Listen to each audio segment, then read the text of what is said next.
مساكم الله بالخير جميعا. اليوم الشلة الفاسدة في القضاء رايحين يجتمعوا مع النائب العام لإقناعه أنه اصدر على الجرموزي ضروري أوامر قهرية بدعوى إهانة القضاء. قالوا إن إحنا أهنا القضاء. الهين هؤلاء الهين القضاة الهين والفاشلين والفاسدين قالوا إن إحنا أهنا القضاء. وأنا مستغرب ليش من واجهوا 17 دولة وانتصروا بفضل الله عز وجل لا زالوا متهيبين مواجهة اللوبي هذا، لأن القضاء فيه لوبي متكاتفين وشلة الفاسدة لا يريدوا إصلاح القضاء بالمرة. إذا الدعوة الموجهة لنا الآن إن إحنا أهنا القضاء، أين الإهانة في القضاء؟ وكيف أهنا القضاء وإحنا بنقدم رؤى وحلول لإصلاح القضاء؟ من كثر المظلوميات والقضايا هذه بنواجهها بسببكم يا فاسدين. عاد إحنا بنحل القضايا لكم، بتجينا مظلوميات ونرفعها على مكتب قائد الثورة بسبب القضاء الفاسد والفاشل. والآن من تكلم أو أنتقد فساد أو يريد إصلاح وضع بينكلوه وبيدخلوه في حرب نفسية وفي حرب قضائية. ليش ينتقدهم؟ ينتقد فسادهم.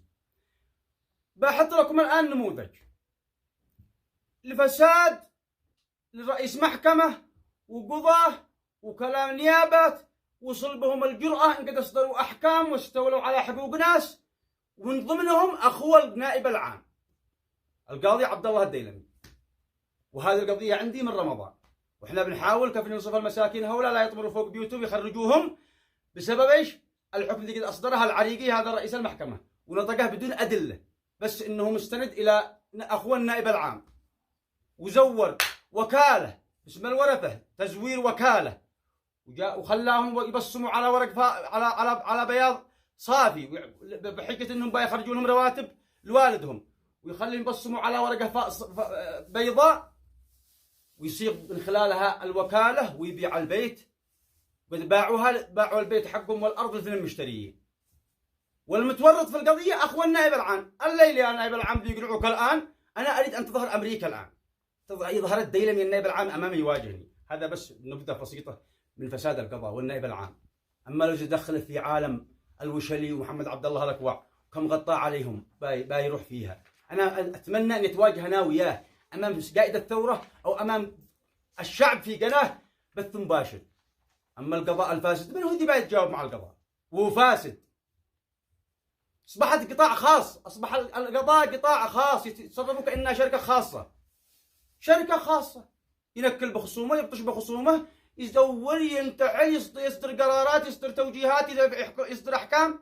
هذا نموذج من فسادكم. أنا بخلي الضحية الآن يتكلم كيف أصدروا حكم. الآن أصدروا حكم بوكالة مزورة لأخوهم ودي زور الوكالة أخوه النائب العام القاضي عبد الله الديلمي. اسمعوا وذا الأخ هذا الوكالة تم صياغتها من قبل عبد الله الديلمي أخو النائب العام، ووصم البنات والوالدة على بياض، وطلع صاغها على ما يشتي بدون شهود بدون معرفين بدون أي حاجة. حتى أشهد ليش موجودين ولا هم موجودين وقت ما فعلوا الوكالة ولا هم موجودين وكالة. المهم إنه بصمون على بياض بدون أي شيء. وهذه الوكالة المزورة. اسلم. وهذا اعترافهم حتى في الجلسات عندما هذا انهم موقعون على بيضاء باعترافهم. مش كلام هذا، وهذا كلام واعترافهم في الجلسات محضر الجلسات انهم موقعون على بياض. وهذا اقوال الشهود في النيابه العامه. وش يطلق الحكم القاضي العريقي؟ براءتهم. برأ القاضي عبد الله الديلمي واخوه الرجال دي زوروا الوكاله. وفي حالة ما برأهم وصدر الحكم حاولنا ان احنا نستأنف الحكم والنيابه في جنوب شرق لم توافق على استئنافنا. حتى النيابه الاستئناف طعنت في تقديمهم بالاستئناف لانه ممنوع على ما خلوناش نستأنف. قطاع خاص شركه خاصه. اسلم. والان احنا في بموجب هذا الوكاله المزوره صدر حكم علينا ظالم، ومن موجبه فعلوا لنا حكم رفعوا علينا دعوه ثانيه تسليم مبيع. نسلم المبيع. وصدر حكم من قبل القاضي زايد التام وقال تسليم المبيع واستأنفنا الحكم. والآن القضية المدنية في الاستئناف عند لدى القاضي في الشعبة الثالثة، عند القاضي أحمد الحسني، وعند زيد الجمري.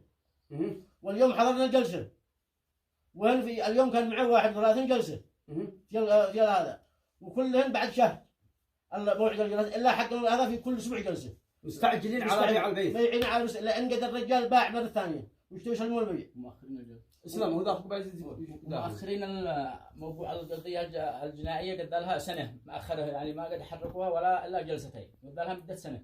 والقضية المدنية يعني ما قد لها إلا شهرين، وقد أخذنا يعني قد مشتملين تقوب الحكم يحجزوها للحكم. اليوم كان شيء يحجزوا القضية للحكم. والقضية دي فيها التزوير، يعني قد لها سنة وهي ما قد ولا قد فتحنا فيها إلا جلستين. ونطق الحكم حق الجزائية قبل أن نطلع حق الحكم حق المدنية. وما زالت جالسة السنة وهي هناك، وهذا الشيء يحركوها يعني في خلال 3 جلسات وش يحجزها للحكم اليوم، لأنك حترد اليوم ولا يحجزها للحكم. هذا زيد الجمري. أيوة زيد الجمري.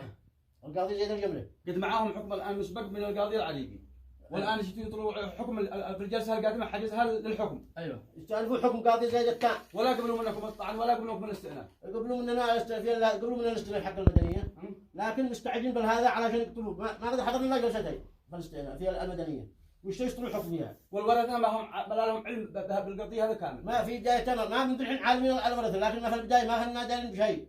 من هو الآن دي متولي على حق الورثة؟ الآن أنا. وأخوك الكبير؟ أخي الكبير هو هو الديلمي، هو الديلمي. دي زور والوكالة. دي زور والوكالة. وفعلوا موجبها من بيع. وفعلوا موجبها من بيع. وش يخرجوكم من البيوت؟ وش يخرجونا بموجب الحكم هذا تسليم مبيع. الحين قد بموجب الوكالة المزورة هذه يفعلوها إثنين أحكام، والحين يشتوي يفعلوا استئناف بموجبه هذا، رغم أن القضية الجنائية توقف المدنية، وهذا لا. هذه نماذج بسيطة من القضاء. الآن بنكون نتواجه مع القضاء ولا كل شيء نتكلم فيديو إلا والضحية جنبي والمواطن ذي معاني من القضاء موجود، ونحطكم أمام الرأي العام. عندي أكثر من ملفات، هذه ملفات على القضاء، بحضر الآن الضحايا حق القضاء والفساد في القضاء، ونوضحه بالأدلة والبراهين، ونشوف أين إهانة القضاء. ما بنسكت على ظلم. أنا عارف الآن بالكلام اللي بتكلم به كلام حساس على هول الهوامير، لكن ما بنسكت على أي ظلم. أي مظلوم بنوقف معه وننصفه لو كان من ما كان. نتواجه احنا والقضاء الآن عبر الإعلام، ونكون نحطهم أمام الرأي العام ونطرح الأدلة والبراهين، ما بنتبلى على أحد. أما إنك تصير تحمل لك اجتماع يصير كيف نسكت هؤلاء، سكتوا من ما شئتم، ما أنتم مسكتين لنا. إحنا ناس بعنا من الله ولا نخاف إلا الله. أمانة ما لا نتكلم على أي فاسد، ونتواجه مع هذا اللوبيا الفاسد دي وسط القضاء حتى نطهر القضاء ونبني قضاء، يعني قضاء يرضي الله ورسوله وينصف كل مواطن. لن ترهبونا أبدا. بعد الحين بكون أحط الآن المواطنين والشكاوي اللي بتجينا أحطها أمام الرأي العام. بالنسبة ليش ما بنرفعها لمكتب قائد الثورة، أنا بوضح هذا في فيديو قادم، أوضح كيف أنجبرت إني أضع القضايا أمام الرأي العام. بوضح هذا في فيديو قادم بإذن الله. والآن بيلاحقونا علشان إحنا نبصم في المسودة المزورة مشان يتم المبيع. عشان يتم المبيع. بيلاحقونا وحبسوا أخي في القسم شميلة 10 أيام، وبزوه من القسم بالقوة، وبصم عند الأمين محمد علي الفقيه، بصم بالإكراه. واخي الثاني حبسوه في شملان ونقلوه لا شميلة. توجيهات من؟ توجيهات من القسم شميلة. من ادى شميلة قسم شميلة توجيهات؟ من القسم من عندهم، من الرجال بيضخ لهم زلط وبيفعلوا ذي يشتوا. وحبسوا اخي الثاني نفس الكلام علشان انه يبصم، لكن رفض التبصير بالقوة، وتم الإفراج عنه من النيابة جنوب شرق بأنه القضية منظورة هنا. هذا أحد الضحايا للقضاء الفاسد.